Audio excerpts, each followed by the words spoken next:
All right, at Humor, Haunts, and Homicide, we love providing the support that we have been receiving from the podcast community. And before we begin episode 9, here are a few ads from our podcast partners. If you like paranormal, true crime, and some cryptids, or just anything weird, check out Ouch, Was That a Ghost? Brought to you by your host, Liz. You can find Ouch, Was That a Ghost on Spotify, Apple, or any audio platform. New episodes drop every Thursday.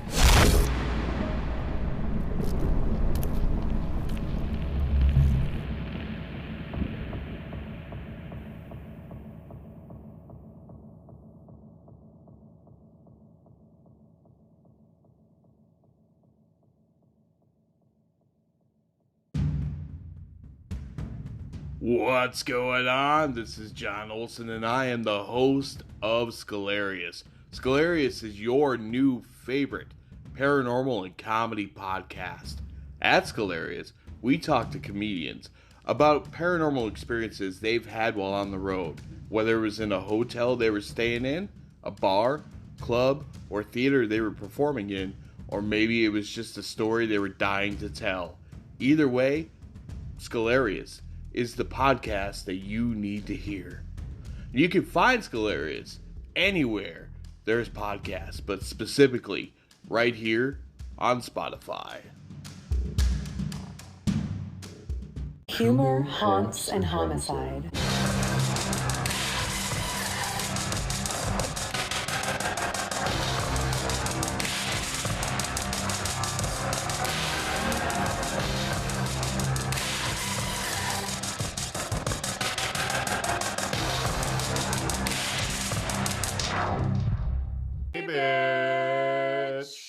How you doing? I'm good. How are you doing? Well, I'm feeling great on this 72-degree day in Pasco County. Dude, it feels really nice outside. It does feel pretty freaking amazing.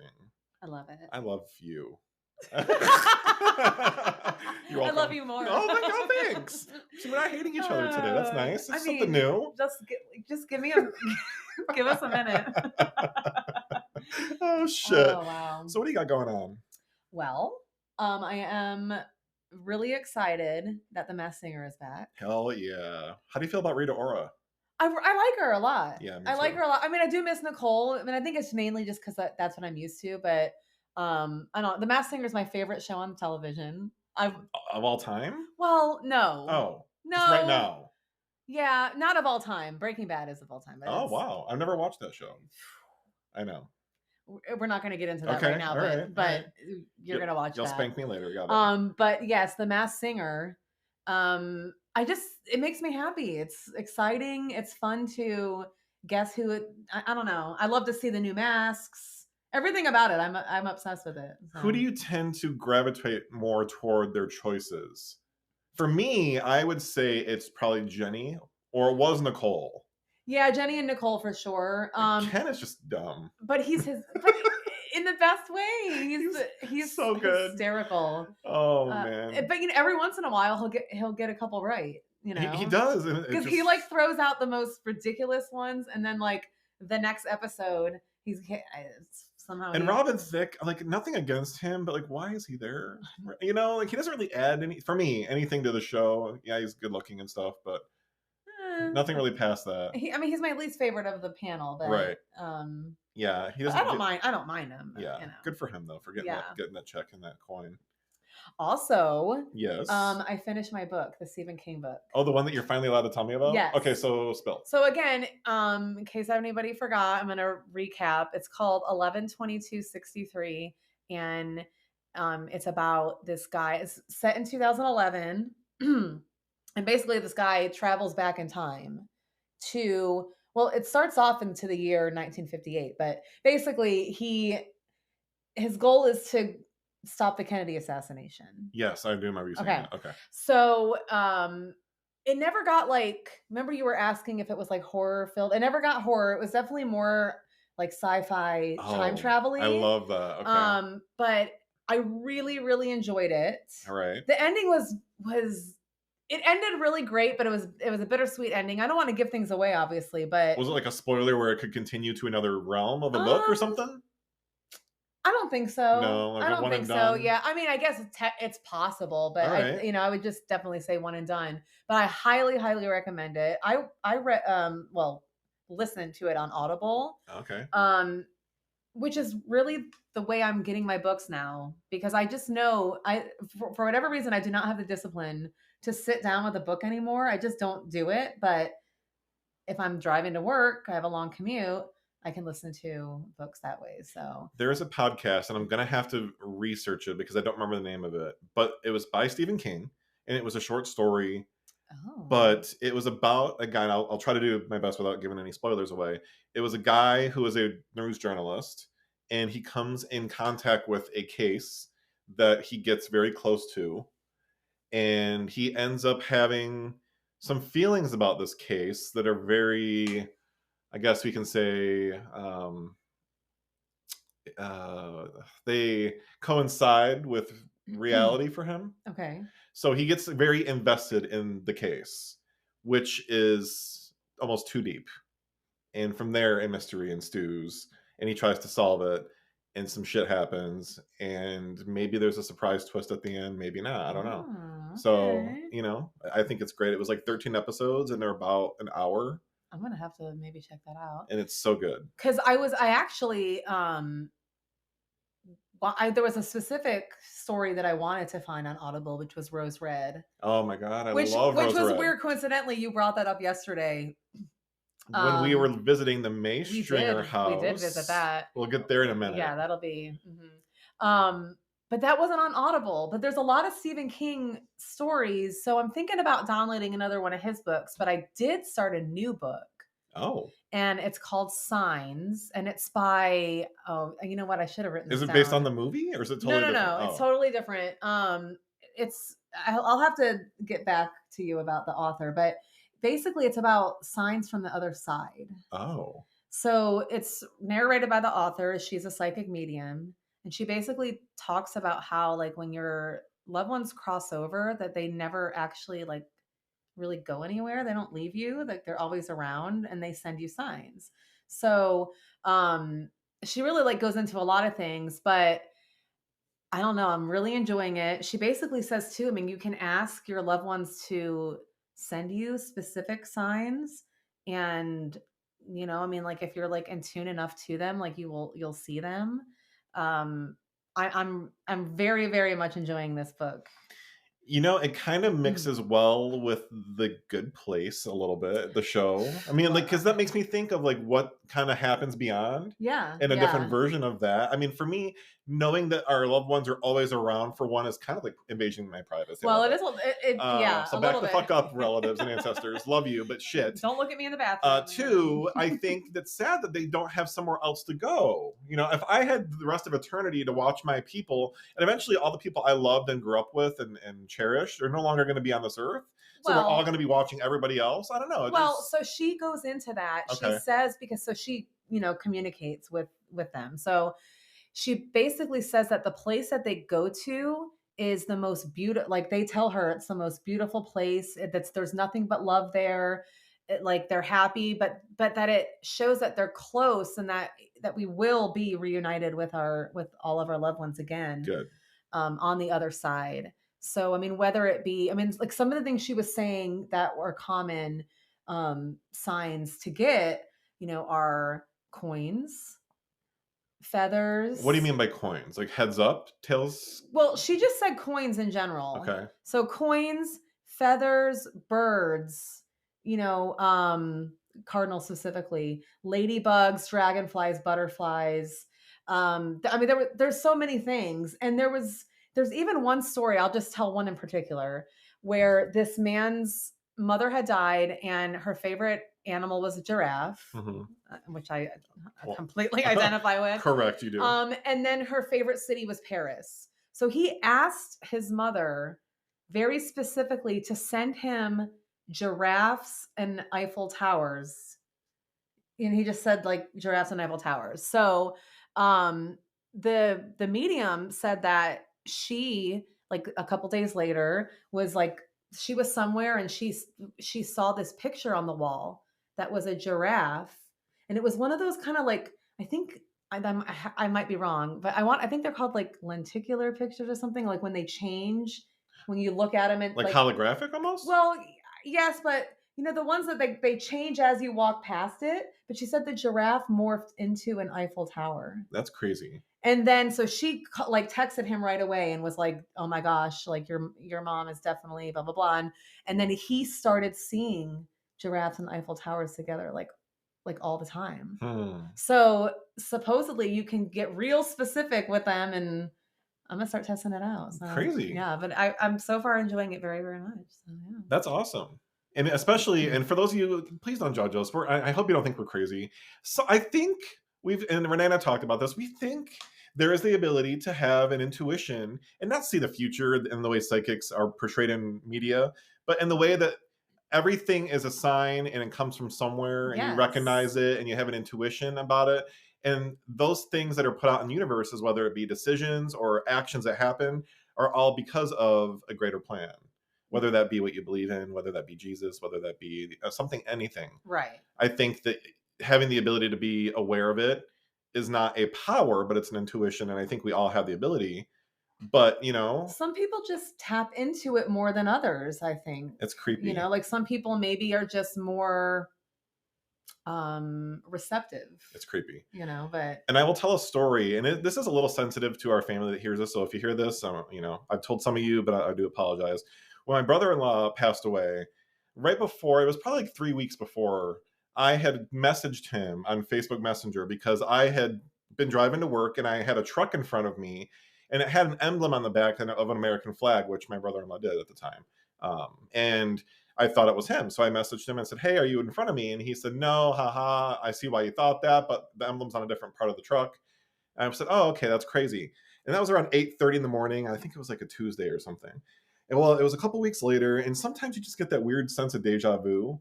Well, I looked up at the truck and I recognized the same exact emblem. And I went, "Oh shit, I took a picture of that truck and sent it to Kyle. I bet you this is the same truck." And I looked and it was. So I thought, okay, that's weird. Same time, same day. Maybe the guy just goes to work that same time, same day in the same way that I do. So, you know, if you believe in coincidences. But then I get to work that day and it was like 4 hours go by. And my husband normally doesn't call me a lot at work because he knows I'm working. But I look at my phone and he blew up my messages like 8 times. And I'm like, what the hell? So I initially was a little annoyed because I'm at work. Like, what could he possibly need? Quit calling me. But then I call him and he just starts screaming like, Kyle passed. Kyle died. And I'm like, holy shit. Immediately, I recognized that was a sign. Yeah. Like, you know, you should have reached out to him, or at least you were thinking of him in that weird coincidental moment, the exact same day, the exact same time, the exact same car, the exact same intersection even. Yeah. It was too many things were coincidental for me. Yeah, definitely. But yeah, you should start this book. It's great. I think I'm going to need to now that story's out there. Yeah. So, you know, other than that, something else cool happened to me this week. Other than just being in a room and training at my new job, you know, I wouldn't call that exciting. But I ended up going to my training location, and one of the tellers that was there had said, "Hey, how are you doing? Where are you from? Nice to meet you." And then I maybe got 2 sentences in. She goes, "I don't mean to sound frank. This is kind of weird. I just met you. But has anyone ever told you have a radio voice?" And I was like, "You know, funny you say that. Just started a podcast and I'm just finding my radio voice." You. So I didn't tell her, you know, the podcast name because it's at work and I want to keep it separate and I swear a lot. So I don't want. Well, at least it's a new, it's a new job. You might want to give that a minute before you let her know how weird we are. Yeah, I was very, you know, I was very honored that she thought that I had a voice, which made me, you know, reinforce the idea that we're doing this right, where this is the right thing for us to be doing. Oh, so cool. That is nice. I was happy to hear that. Well, my work thing is that my car is still in the shop. So Bitch. Yeah.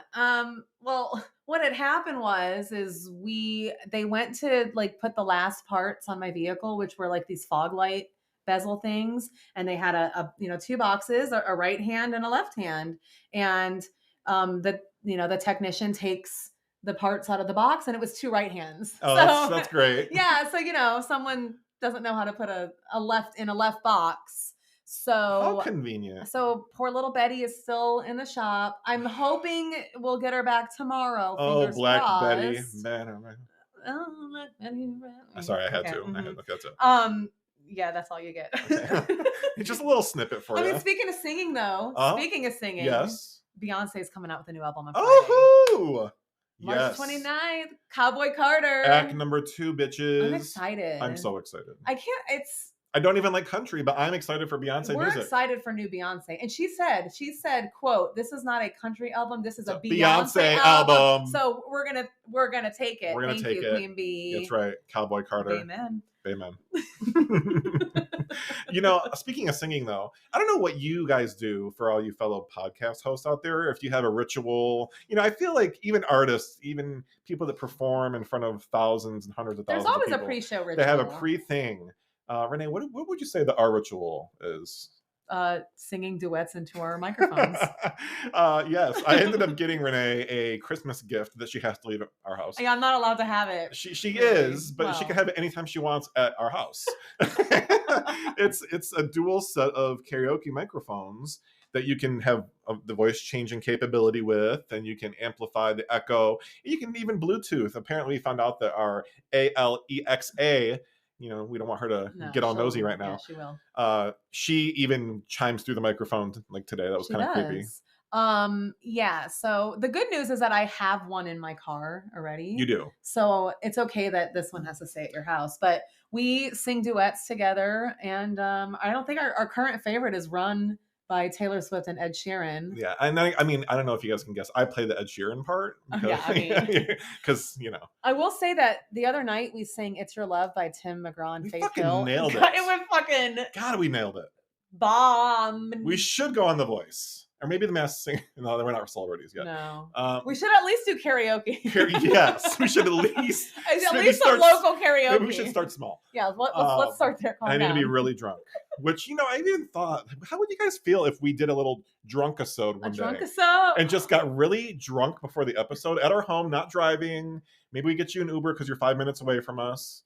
I'll just spend the night that night. Or just walk home and I'll make sure that I give you a knife. If we do it in the morning. Oh, we do mimosas. Yes. Okay. Because we record on Sundays here in the Humor, Haunts, and Homicide world. I like that. I think maybe season 2 will just give you a pop-in drunk-episode. They have that show, that Drunk History. Have you ever watched that? Okay, so basically it's usually a celebrity or something. Georgia did an episode. Okay. Georgia from My Favorite Murder. My girl. So basically they get drunk and then you tell a historical story. Yeah, so basically. And then they reenact it on the show. You should watch. The show is so funny. But anyway, I'm getting off track. I'm down. Yeah. So basically, we're gonna get drunk for you in season 2, 1 episode at least, and because I don't even like to drink, but I want to know how I storytell and how funny we may or may not be when we're drunk. I mean, worst case is that it'll be awful, and we'll take a week off. Yeah, we'll take a week off. We'll heal up. We'll start anew. Yeah, we'll be like, sorry guys, you don't want to hear that. But I'm not going to get black. I want to be able to read. No, the story. I think we'll be fine. I think it'll be funny. It'll be good. Yeah, I mean, I'm not like white girl anymore. I just need to have 1 or 2 to really get going. Yeah. But one last thing I want to talk about before we get into it. What do you have to say? We were talking earlier about that we went to the May Stringer house. Yes. Spoil alert, Josh is going to be covering the May Stringer house. You fucking know I am. In our season finale next week. And it was a really fun time. Oh my God, it was great. I will say the initial visit, we had a couple stuffy ladies. Well, there was, but we did find out that they do nighttime ghost tours. So we're going to go back for one of those at some point. That's going to be cool. But we took some photos and learned some cool things about the history of the house. So stay tuned for that. But you didn't mention the fact that you were 12 years old doing the Easter Bunny hunt. Yeah, you had to find a bunny in every room. Yes. And so Dylan and I were like, say less, we're gonna be like the lady goes, well, it's really for the kids. You know what, we don't want your fucking Tootsie Roll prizes. I don't need a prize, but can I not find bunnies in a room? Seriously, anyway, they did give us a $5 discount for the admission fees, so we did get half off. But yeah, I did find the bunnies in every room in record time. So I will say though, the house is haunted. I'm an overachiever. House is haunted. It is. Lots of history to it. I can't wait to share it. Really creepy baby dolls. Super creepy baby dolls. Wow. All the artifacts that are in the home, minus the original wallpaper, the structuring, All of that is original, but the furniture, anything that they had in there is really just of the testament of the times they were in.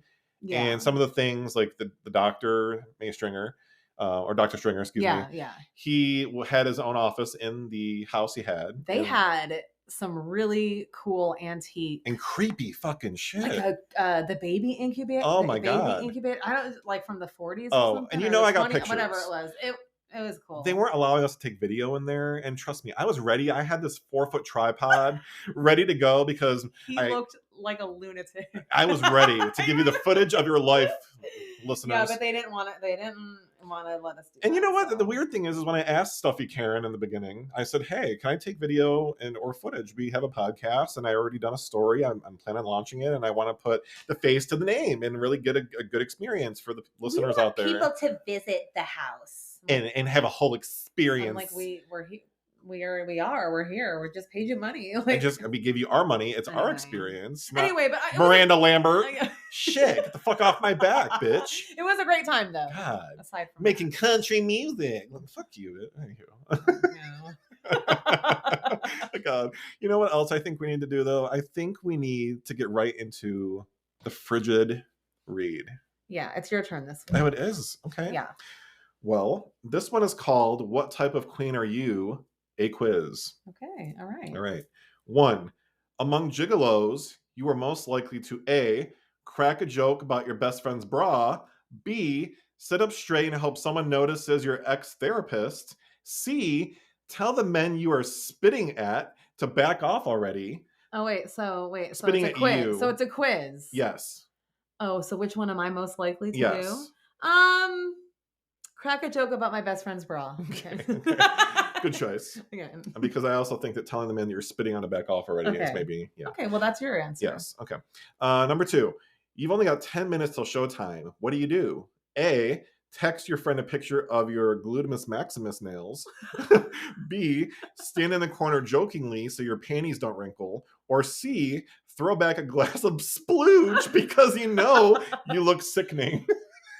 Oh my God. Well, I'm going to go with gluteus maximus nails. You don't want the splooge cup? No, you can choose that one. It's disgusting. 3, a friend wants a free ticket to your show tonight. You A, reserve a Justin Timberlake for them in front row and make fun of their phalanges. B, let them know that their ticket funds a charity for legally beautiful children. Or C, ask them to send you a picture of their knee. Decide based on its chair. Oh, I'm clearly going with the Justin Timberlake because if you reserve a Justin Timberlake for me in the front row, woo! That's all I need. Go cry her a river. And 4, your best asset is either A, your sense of banana, B, your ability to dance, or C, your booty. Oh, my booty, 100%. I don't know though. Your ability to dance is pretty fun. It is good. I don't know about your sense of banana, but now, if you answered mostly A, you're a comedy queen. If you answered mostly B, you're a pageant girl, and if you answered mostly C, you're a fishy bitch. I actually don't know what you answered more. Bra, B, and C. So you are a pageant girl. I'm a pageant girl. Hey. Yeah, bitch. I thought it was going to be fishy bitch. No, you're a pageant bitch, girl. Yeah, cool. Absolutely. Okay, well, now it's time for some bad autocorrects, I would say. Oh, shit. I love these. I'm so glad we started these. I know. All right. So I'm going to be playing the part of somebody that's texting Maria. Mm-hmm. I'm Maria. Okay, we don't know who I am, but I'm that person. Yeah. So are you packing a sweatshirt? Do you think we'll need one? I'm bringing 2. My camel toe is huge, so I'm just cramming as much as I can in there. Oh. And then there's like a weird emoji. My camo tote. Oh my God. That is the last straw with autocorrect. Is that the straw that broke the camel toe's back? That's good. I like that. Okay. Hi, this is Randy. I saw your penis is for sale on Craigslist. Is it still available? If so, I would like to come take it for a test drive tonight sometime. Hi, Randy. I'm selling a Prius. Is that what you meant? Oh my God, yes. Apologies. New phone. Well, it is Craigslist. You never know. You know what? 3rd time's a charm. Let's go for it. Okay. Let's do it. All right. You would not believe the day I've had. I devoured a baby in a cab. You what? Oh God, delivered this phone, I swear. Oh my God, wow, boy or girl? Gorilla. Girl. Oh, these people, poor them. Oh man. But you know what? Just because we like funny things, we're going to give you a little bit more of What the Florida? On this episode of What the Florida, sounding like a sex therapist on the phone, Florida woman tries to bring a 4-foot emotional support snake on a plane. Well, security screeners spotted a scaly surprise while scanning a suitcase. A 4-foot-long boa constrictor making its way through the X-ray machine at Tampa International Airport. The TSA said security officers found the snake curled up inside a carry-on bag. The passengers told officers the boa was her, quote, emotional support pet.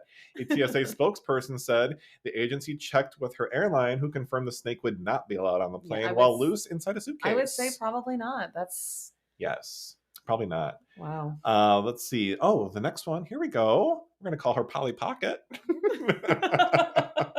This one is wanted Florida woman found hiding in a couch, deputy said. Okay. Yes. This was dated November 23rd. The last one was dated January 8th. Okay, here we go. And a scene straight out of a sitcom, It's Always Sunny in Philadelphia. The Florida woman was caught on camera emerging from the inside of a couch after a failed attempt to hide from the deputies. A 39-year-old was wanted for a parole violation for the sale of fentanyl and unlawful use of two-way communication device, according to Citrus County Sheriff's Office. Wow. Yeah.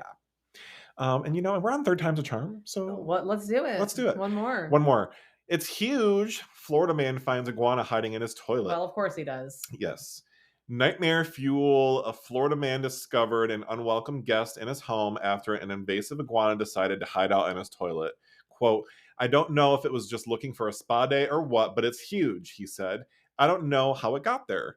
While he had hoped for the iguana to be relocated, it wasn't likely. Releasing captured iguanas is prohibited per the Florida Fish and Wildlife Conservation Commission. Well, that's good. So they're not supposed to be. They're definitely not supposed to be like wild. But do you know, fun fact, I don't know if you know that I had iguanas as pets growing up. You did? Yeah, we had several. I hear they're kind of smart. They are, but they're, well, I won't say they're mean, but I had we just had bearded dragons a couple years ago, and bearded dragons are very calm in comparison to iguanas. Okay. Iguanas will whip you with their tail, and it's kind of sharp. Fucking assholes. But they're not. But overall they're great. They freak me out. It was fun. Good with reptiles. We had the first one we had was named Lizzie. Then we had various ones. We had Bob, George, and Fred. I went through a weird phrase of naming them weird names. Okay. And then we inherited one from a friend of mine, and his name was Weezer. He already had him. Oh, Weezer. Yeah, after the band. But anyway. Love that. Yeah, I like iguanas. So. I'm speaking of the iguana, right underneath the toilet, I believe that is a pot plant toilet. It is. Floor cover. Like the little carpet, their little rug that goes around. Yes. I'm pretty sure that's a pot leaf. Yeah. Right for the news. Oh. Yeah, that's fun. Happy 420. Happy 420. Yeah, so that concludes this segment of What the Florida? Yes, bitch.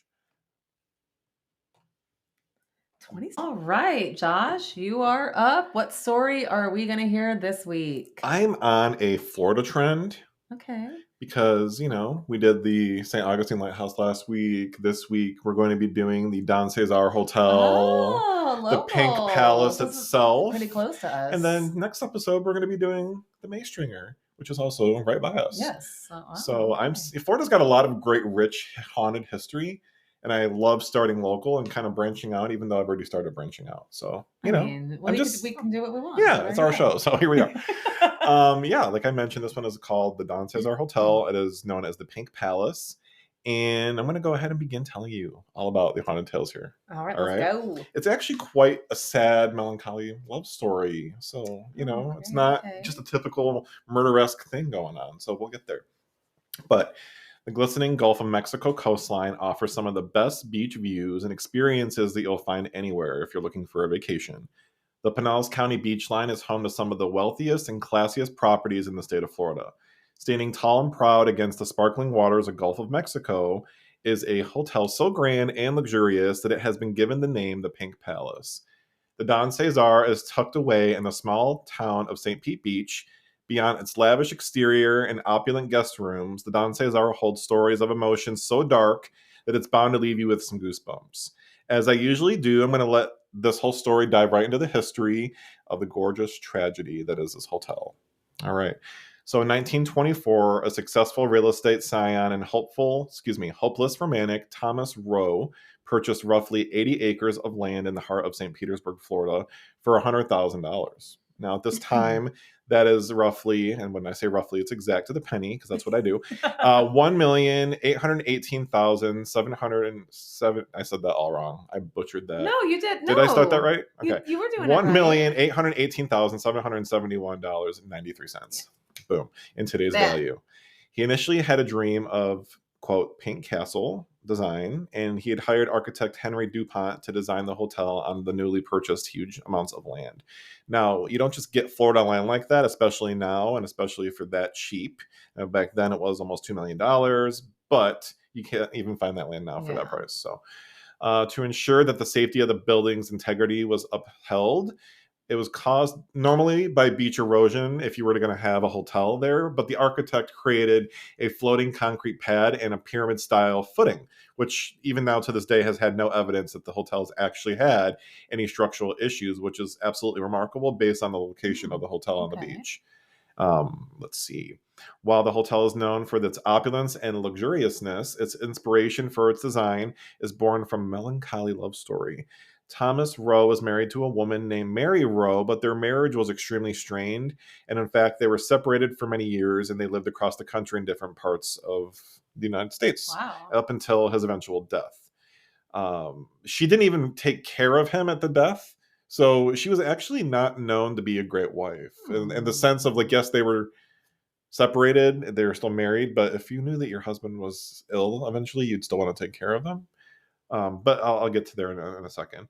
So at the turn of the century, around 1890, now this is after the eventual separation of Thomas and Mary, Thomas traveled to Spain for school, and then he eventually went to London as well to try to learn some different studies. I didn't write that in my story, but I'm mentioning that here. So I know that you're looking at that like, where is that? But that's why I'm saying that. A quote from a source on an article from St. Pete Wiki's article on the hotel states that a quote from the story on this relationship with Lucinda is basically this. So, quote, Thomas Rowe studied in London, England in his youth, and during that time in the late 1800s, he became a lover of opera. During one of the operas that he attended, a performance called Maritana had become essentially enamored with a star, a beautiful Spanish woman named Lucinda. Nobody can tell me her last name. I can't find that anywhere. I don't know why. I've looked in like 18 different articles. All we know is Lucinda. He found his way backstage, and the two soon fell deeply in love, but Lucinda was from an aristocratic family that would never allow the two to have a relationship. The two would meet secretly in London in a quiet courtyard where they acted out the roles from the play and fell in love. Rowe became Don Cesar, and Lucinda was Maritana. Love letters sent to one another were signed in these nom de plumes. I don't. What is that? Nom de plumes. That means that, okay, he became Don Cesar and she was Maritana. So that means when they would send love letters to each other, they would sign them Don Cesar and Maritana. Oh, that's cute. Not Thomas. Is that his name? Yeah. Not Thomas and Lucinda. Yeah, that's cute. That's what. Yeah. I think that they were all romantic back then. Yeah, so. I was like, say acting out like parts of the play. Like no one does that. Nobody does that shit. Stuff like that. No, that's cute. It's romantic. It is cute. Keep your cute shit. Let's see. The two ended up making plans to elope and steal away in the night after the opera's run had ended. But servants of the young aristocrat found letters sent between the two and notified her parents. On the night of the last performance, Lucinda's parents were waiting, aware of their plan, and immediately forced her back to Spain. Rowe departed for America heartbroken. Eventually, a letter came to Rowe, and it was an obituary for his beloved Lucinda. And along with the note that Lucinda had forced her family to deliver for her to Rowe, that was written on her deathbed. And it said, quote, "We found each other before, and we shall do so again.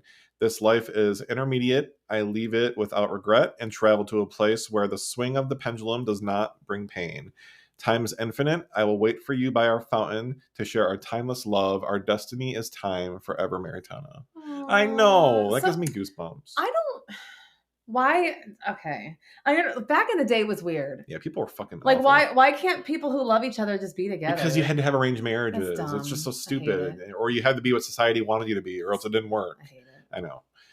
Thomas was devastated, obviously, and heartbroken, and eventually set his sights back on America to continue his life, pick up the pieces of his broken heart, and then in his grief, Thomas vowed to build a grand hotel that would reflect the beauty and passion of his love for Lucinda. He poured all of his wealth and emotion into the project, creating a magnificent pink castle that would be the beacon of love and romance for all who entered its doors. The hotel style is of a healthy blend of Mediterranean and Moorish, modeled after different hotels and buildings, which were made up from the locations of the Palm Beach, Coral Gables, and Boca Raton. The hotel's exterior offers the bright, quote, flamingo pink paint. Flamingo pink. That's a Taylor.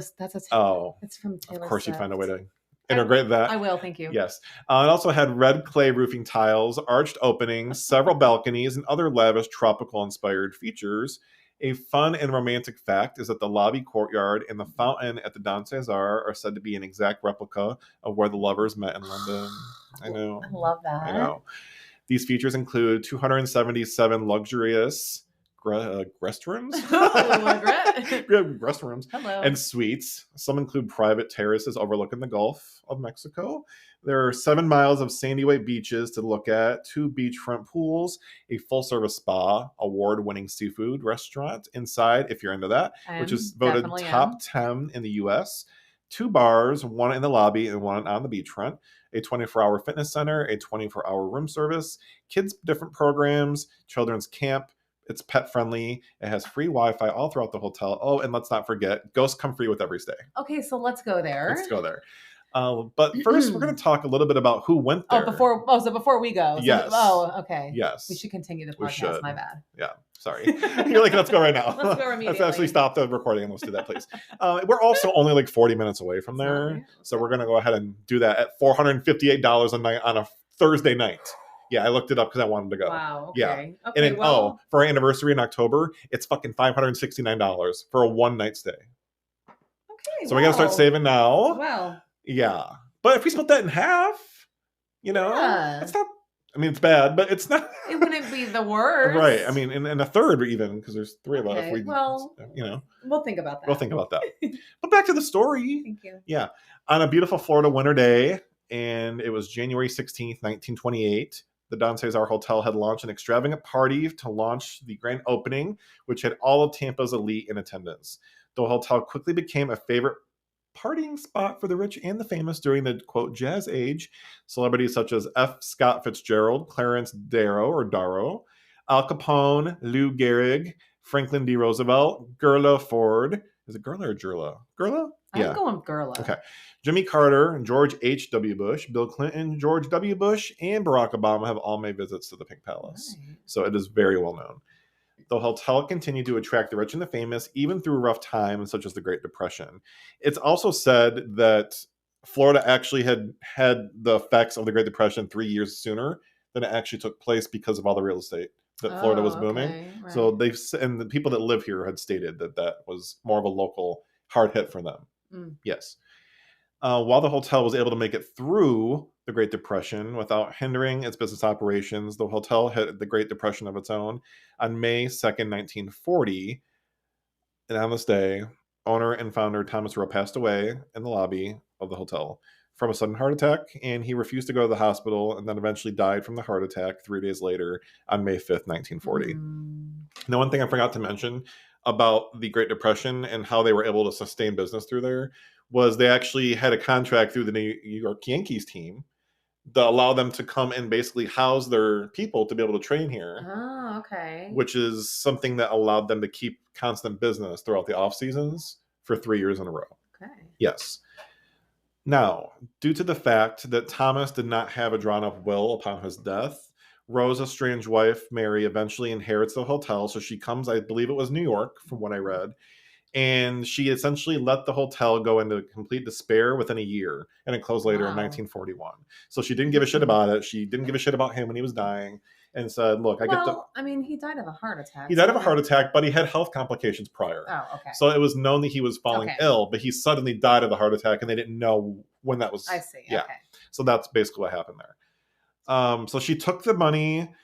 Then in 1942, after I mentioned it closed in 1941, the U.S. entered World War II. The hotel was then bought by the U.S. Army for $450,000 in their money at that time. In today's money, that is exactly $8,567,282.21. Yeah. And then it was reopened as a military hospital, housing the wounded and the sick for the unlucky, and eventually the dead. Yeah, so here we go. Yes. You know where this is going. I mean, the military hospitals. Okay. I always take it back to the Marshall you do. House. You do. But that's where it started for me. Yeah. So I loved the idea. I didn't even know that until I started diving. I had no idea. I know. I thought that was great. And to tie it all back together. In February 1944, the Don Cesar became a that's a hard one. Convalescent. Thank you. That's good. Convalescent center for the United States Army and the Air Corps. And then in June 1945, the Don Cesar was ordered to close, and it was vacant by September 1945. It was converted into a Veterans Administration regional office by the end of 1945. In November 1967, the Veterans Administration began moving out of the Don Cesar. They were having opened a new office in downtown St. Pete, and then by spring of 1969, the once grand hotel was once again vacant. The General Services Administration planned to raise the graffiti-covered hotel, but the plan was met with fierce opposition from local residents. Yeah, I'm glad they didn't do that. Could you imagine if they had actually raised it? I know.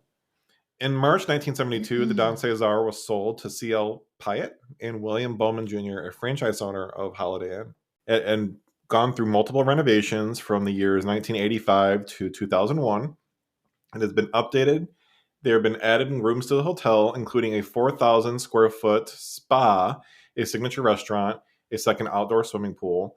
And then after the addition to the full-service beach club and spa, the official name of the hotel was changed to the Don Cesar Beach Resort and Spa and managed under new ownership called Host Hotels and Resorts. Okay. And that's who owns it today.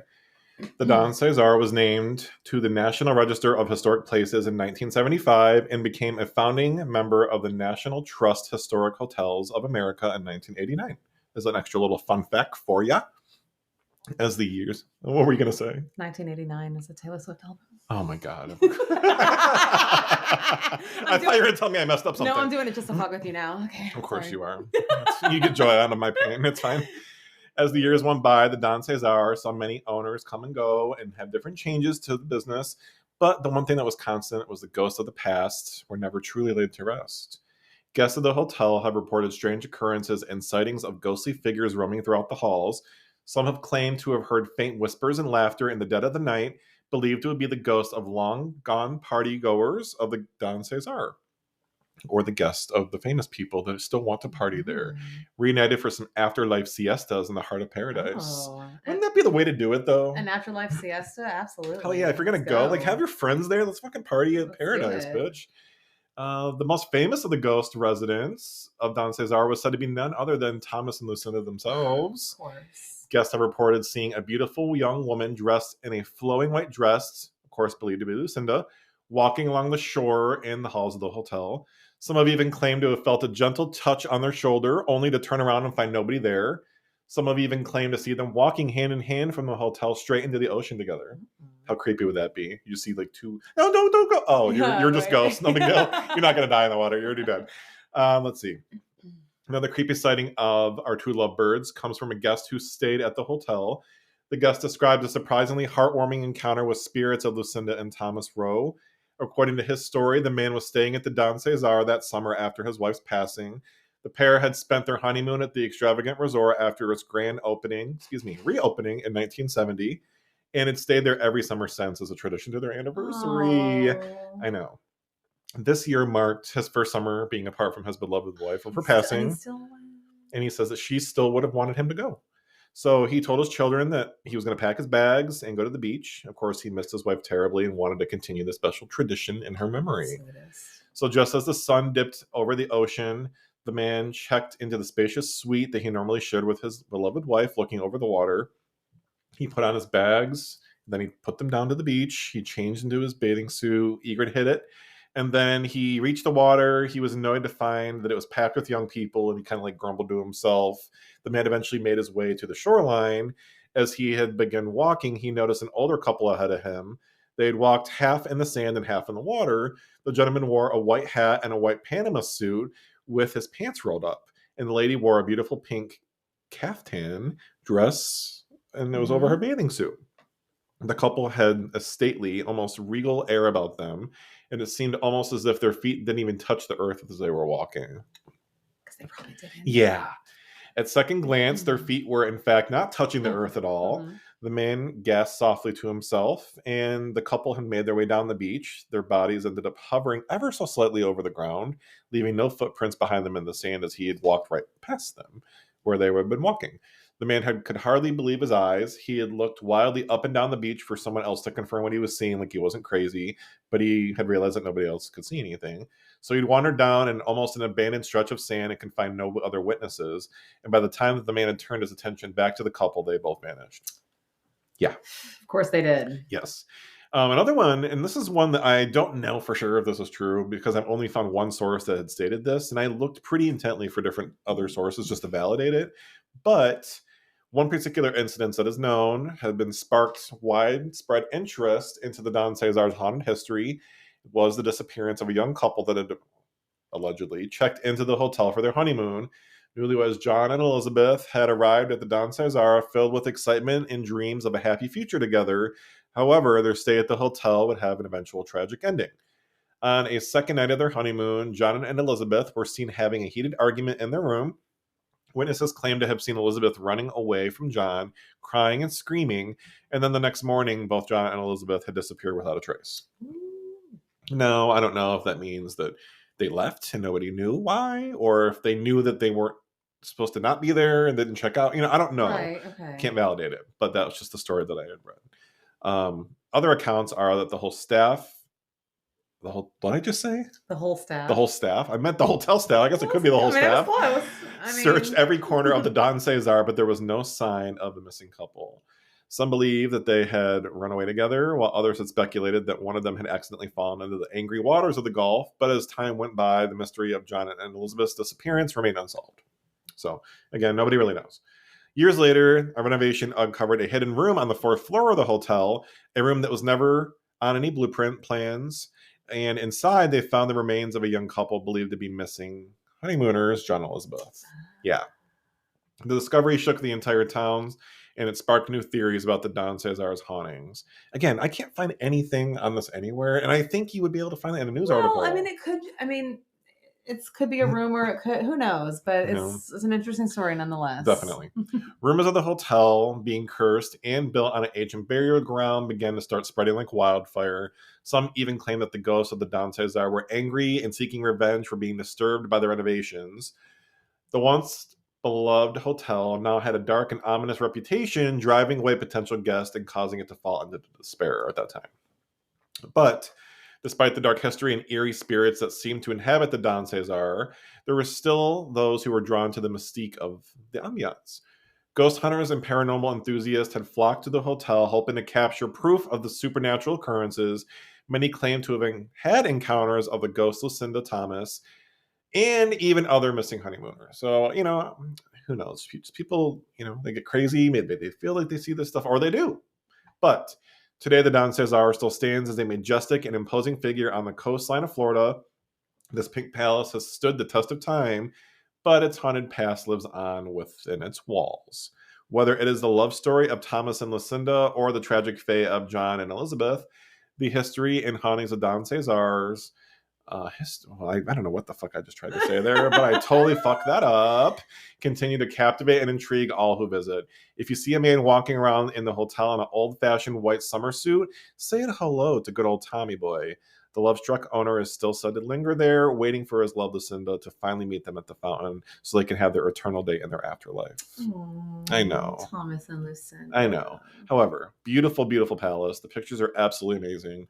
And I will be posting them when we do the post, like as we usually do for our episode preview.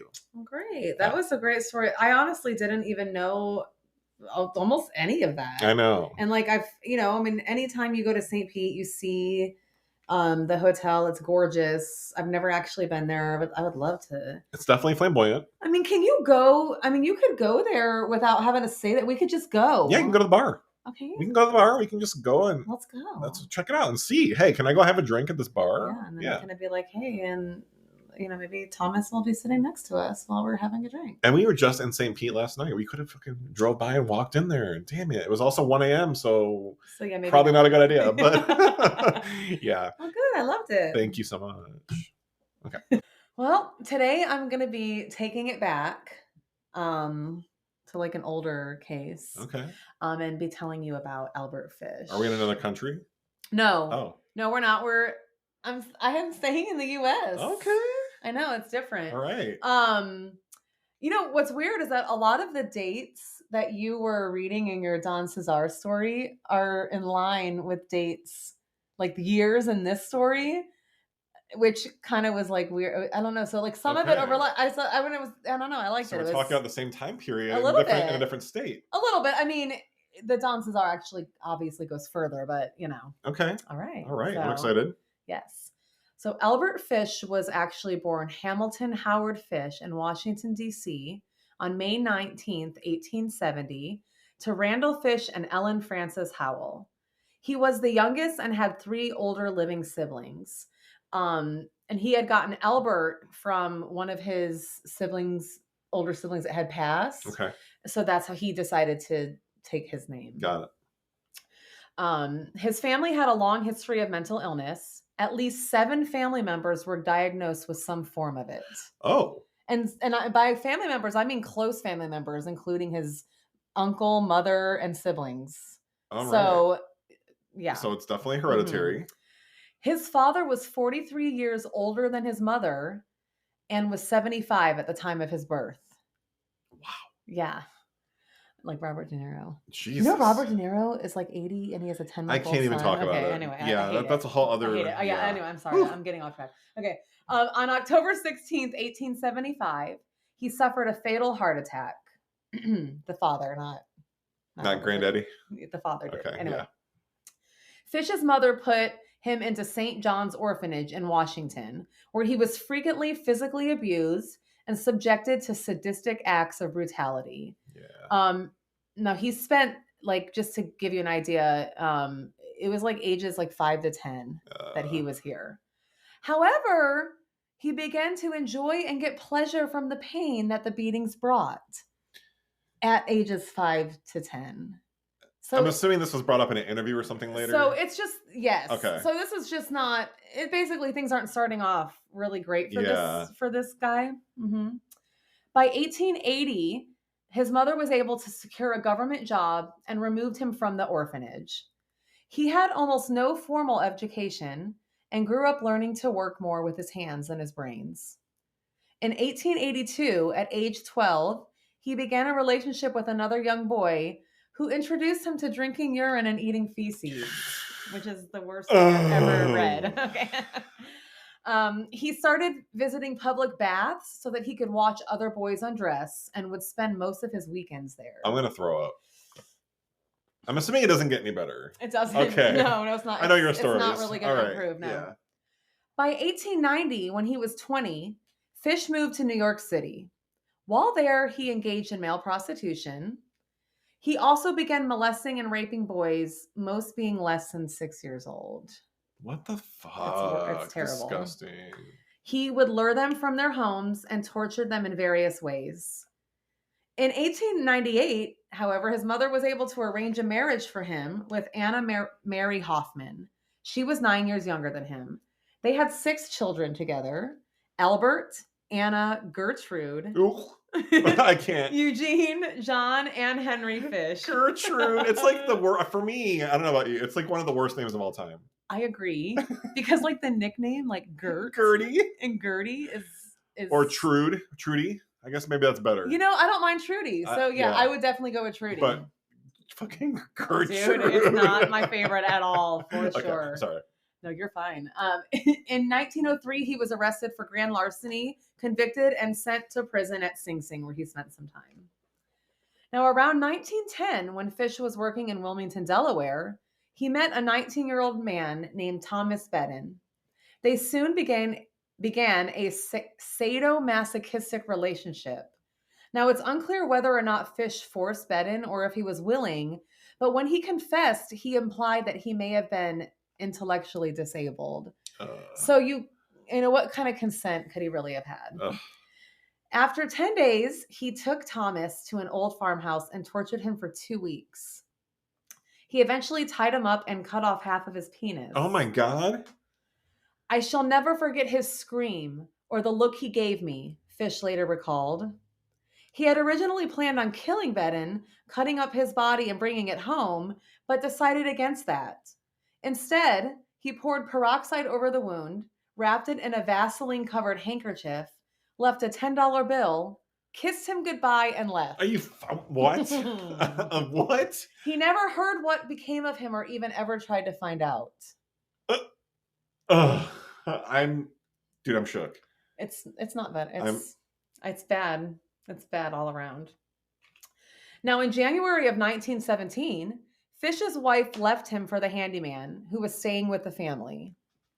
He then had to raise his children as a single parent. So she left the whole family. Now, she took nearly every possession that they owned. At this time, he began to have auditory hallucinations. Now, let's go back to the history of family mental illness. Yeah, that makes sense. So, the odds are that he didn't, escape that. Right. This was also about the time that he began indulging in self-harm by embedding needles into his groin and abdomen. Ugh. After his arrest, x-rays revealed that he had at least 29 needles lodged in his pelvic region. And we will include a photo of one of these x-rays, and I'm going to show it to Josh right now. Now, what is this source from? Okay, so this is a book called Deranged by Harold Schechter, and it's actually, the entire book is about Albert Fish. I read this probably like 15 or 20 years ago. Oh, wow, okay. So it's not actually a source for my story. I got, but you pieced the knowledge. Well, I kind of already knew, sure. But anyway, this is the x-ray of his pelvic region. And where there is, and again, we'll be posting this on our little post, but yeah, it's ugh. You can literally see needle marks. Yeah, it's not great. Oh my God. It's not great at all. Yeah. He would also hit himself repeatedly with a nail-studded paddle and inserted wool doused with lighter fluid into his anus and lit it on fire. What? What? He did not inflict physical pain onto his children, but he did, however, strongly encourage them and their friends to paddle him with the same paddle that he used to abuse himself. So that's definitely that's definitely some form of child abuse. It's not physical child abuse, but it's not good. Oh, no, I wouldn't call that good at all. It's the worst. Yeah. The worst kind of worst. Yeah. Around 1919, Fish stabbed an intellectually disabled boy in Georgetown. He said that he chose mentally disabled or African Americans as his victims because he assumed that they would not be missed. That's fucking all kinds of wrong. Mm-hmm. He also claimed to have occasionally paid boys to find other children for him.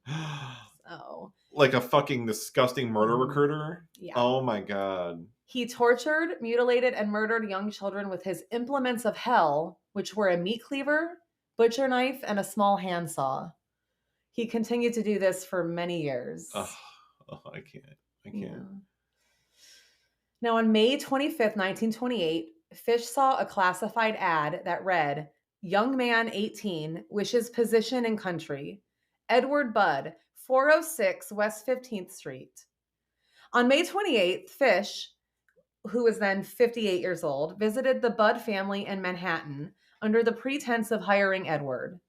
He later confessed that he had planned to tie Edward up, mutilate him, and leave him to bleed to death. Oh, planned it. Okay. Mm-hmm. He introduced himself as Frank Howard, a farmer from Farmingdale, New York, which I thought was a farmer from Farmingdale. Like, you thought real outside the box. I know, but it's not, I mean, if you are somebody that looks trustworthy, you probably could fool somebody with it. I know it sounds stupid. I just thought farmer from Farmingdale was funny. Stupid. Anyway, He promised to hire Edward and his friend and said that he would send for them in a few days. Fish failed to show up, but he sent the Budd family a telegram apologizing and set a later date. When he returned, he met 10-year-old Grace Budd and shifted his intentions towards her. Mm-hmm. He quickly made up a story about having his niece's birthday party to attend and persuaded the parents to let Grace accompany him to the party that evening. Instead, he took Grace to an abandoned house that he had previously picked out to use for the murder of his next victim, Wisteria Cottage. Let's get that scholarship from Wisteria College. It sounded right? It did. At 359 Mountain Road, located in Irvington, New York. There, he manually strangled her to death, then decapitated and dismembered her body, and ate most of the remains over the next several days. I'm gonna fucking puke. I'm gonna puke. I'm sorry. Between feces and urine and my body, yeah. No. Now, police arrested 66-year-old Superintendent Charles Pope on September 5th, 1930, which was like over 2 years later, because there was never any other suspects. Sure. As a suspect in Grace's disappearance, because a strange ex-wife or his estranged wife accused him. Just randomly. Yeah. So they were like, okay, bet. Yeah. Pope spent 108 days in jail between his arrest and trial on December 22nd, 1930. He was found not guilty. Now, in November of 1934, an anonymous letter sent to Grace's parents ultimately led the police to Fish. Now, you can look up what is in that letter. It's published, but I am not going to read that on here because Can we get some cliff notes for the listeners? It's not good. No, just it's that bad. If you want to read it, you can read it. But he describes what he did to her. Well, that's what I mean by cliff notes. Just like what the fuck I want. Well, I mean, he's admitted to eating parts of her, and no. I'm not. Okay. We're not going to read it. Okay. But if you want to go read that, yeah, you can read that. No. Yeah. They were able to actually trace the stationery back to him. Once he was at police headquarters, he made absolutely no attempt to deny the murder of Grace Budd, saying that he had actually meant to go to the house to kill her brother, Edward. So he just spilled that shit. Wow. Mm-hmm. The trial for the murder of Grace began on March 11th, 1935 in White Plains, New York, and lasted for 10 days. Fish pleaded insanity and claimed to have heard voices from God telling him to kill children. So he's, using... They all fucking claim God told him to kill the children. Now, several psychiatrists testified about his extensive sexual fetishes. Now, let me tell you, some of these words are going to be hard. Oh. Which included sadism and masochism, flagellation, exhibitionism, voyeurism, piquerism, what? cannibalism, coprophagia, urophilia, hematolagnia, pedophilia, necrophilia, and infibulation. I only know about 6 of those. Yeah, and some of them had to do with the urine and feces, and it's just a lot of gross things. Wow. It was said that Fish was a psychiatric phenomenon, and that nowhere in legal or medical records was there another individual who possessed so many sexual abnormalities. That's fucking disgusting. Mm-hmm. Now, none of the jurors doubted that he was insane, but ultimately they felt he should be executed anyway. Good. So they found him to be sane and guilty, which I thought was great. Oh, yeah. And the judge sentenced him to death by electrocution. Fuck yeah. Fish arrived at prison on March 1935 and was executed on January 16th, 1936 in the electric chair at Sing Sing, which, I got to give it to back in the day, America, because they didn't fuck around. Now, I will say there are many cases of false people being convicted. Mm-hmm. And I know that's why now things are dragged out more. But I mean, if you know for sure, like a John Wayne Gacy and things like that, why do they sit in prison for 20 years taking up taxpayers? I don't understand either. And let them enjoy living too. It's just that fucks me up. Yeah. But anyway, Fish entered the chamber at 11:06 p.m. and was pronounced dead 3 minutes later. He was 65 years old. He is said to have helped the executioner position the electrodes on his body. His last words were reportedly, "I don't even know why I'm here." I mean, bro. We know why you're here. According to one witness present, it took 2 jolts before Fish died, creating the rumor that the apparatus was short-circuited by the needles that Fish inserted into his body. These reports were later regarded as untrue, but who really knows? I mean, there's not a lot of witnesses, so. The fact is that he died, and that's what matters. We love it. Yes. He was buried in the Sing Sing prison cemetery. At a meeting with reporters after the execution, Fish's lawyer, James Dempsey, revealed that he was in possession of his client's final statement. This amounted to several pages of handwritten notes that Fish apparently penned in the hours just prior to his death. When pressed by the assembled journalists to reveal the document's contents, Dempsey refused, stating, "I will never show it to anyone. It was the most filthy string of obscenities that I have ever read." Damn. So. Damn. Now we're going to go into all of his victims because there were actually 2 more confirmed and then several more suspected. So between 1924 and 1928, Fish is believed to have killed at least 3 children. Frances McDonnell, 8 years old, July 15th, 1924, Long Island, New York. He failed to return home after playing catch with his friends in Port Richmond, Staten Island. His body was found hanging by a tree in a wooded area near his home. Oh. He had been sexually assaulted and then strangled with his suspenders. Oh. Billy Gaffney, 4 years old, February 11th, 1927, New York City. His body was never found, but Fish admitted to killing him after his arrest in a letter to his attorney. That is horrible, and I also will not be reading that on here. So. Please do not, yeah. Mm-hmm. Grace Budd, of course, age 10, June 3rd, 1928, New York City. He denied any involvement with any other murders. However, he was a suspect in at least 10 other murders. So, Detective William King believed that Fish may have been the Brooklyn Vampire, a rapist and murderer who mainly preyed on children and teenagers in and around the New York City area.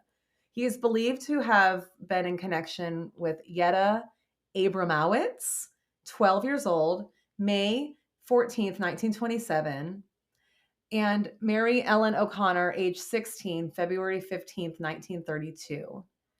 Fish claimed to have sexually assaulted at least 100 boys.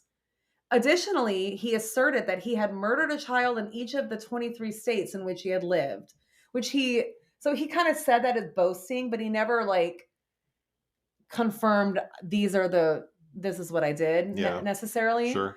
But none have been confirmed, but it is believed that at least the following were also his victims. Emma Richardson, age 5, October 1926. Emil Ailing, age 4, July 13th, 1930. Robin Jane Liu, age 6, May 2nd, 1931. And Benjamin Collings, age 17, December 15th, 1932. So, gosh. Now, Fish was a small, gentle-looking man who appeared kind and trusting, yet once alone with his victims, the monster inside him was unleashed. A monster so perverse and cruel that his crimes seem unbelievable. And I'm going to show you a picture of him, and we'll include that. But he really did look like just like a grandpa. He just looked like... Scary as fuck, though. You know? And then... Is that him, too? That's him, when he was younger. Yeah, he looks even creepier there. Well, yeah, I mean, he sucked. But yeah, anyway, we'll include photos and everything. But yeah, that's the story of that gross asshole. I can't even believe the shit that just came out of your mouth. Yeah. It stinks. Mm-hmm. Yeah, it's pretty hot and flamey. Well, murders aren't fun and great, so, However, I loved it. Yeah. So thank you for bringing that to the table. Thank you. That was great. All right, our sources for today's episode and my segment on the Don Cesar Hotel. I have 5, so bear with me. I have the hauntedrooms.com article, Don Cesar's actual website and the history, tampaterrors.com, the Wikipedia article on the Don Cesar, and nightlyspirits.com. Okay, and the sources for Albert Fish was thoughtco.com and the Wikipedia article on Albert Fish. And the rest of our show notes, including the What the Florida article, will be listed in the credits. Thank you for that. Oh my gosh, can you believe that we're going to be at our season finale? I know, this was episode 9. We're just doing 10 episodes a season. You know, give us a little month off to kind of get our bearings back together. But then we'll be back. Oh, will we ever?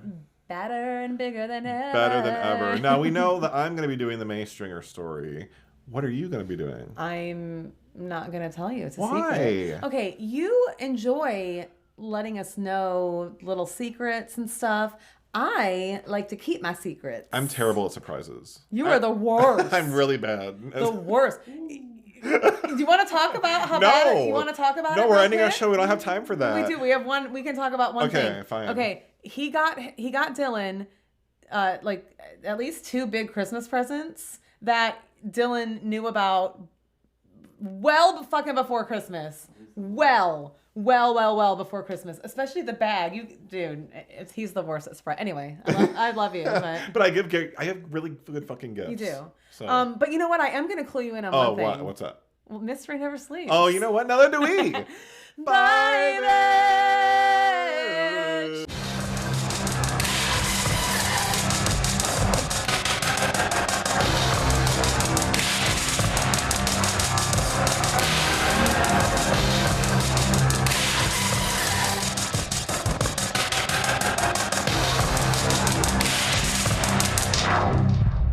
Humor, haunts, and homicide.